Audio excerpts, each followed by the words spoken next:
We suggest removing the accumulated snow after each operation for optimal performance and prolonging the lifespan of Yarbo. For your safety, remember to deactivate Yarbo before inspection process. Before conducting the cleaning process, please wear protective gloves to guard against any sharp edges.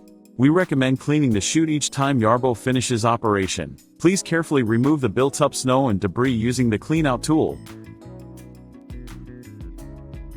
Please clean the slot between the deflector's two parts. If the snow becomes ice, we suggest driving Yarbo to a warm place and melting the ice, and then swipe off the water.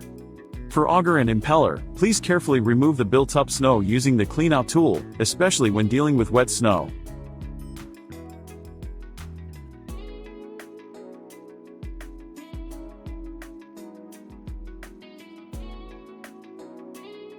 Please gently clean the snow accumulated around the antennas to prevent obstruction of the RTK signal.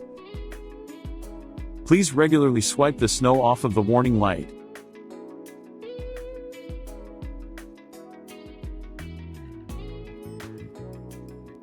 Clean the snow on the cover. Check if the linear actuator works with the controller.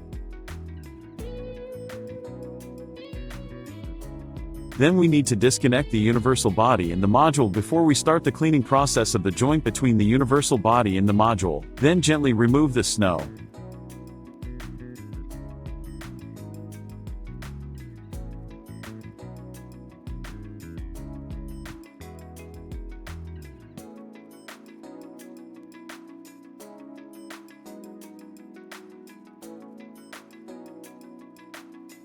Finally, connect the universal body with the module.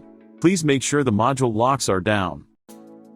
Please check the docking station and its surrounding area for any accumulated snow. Remove any snow buildup around the docking station.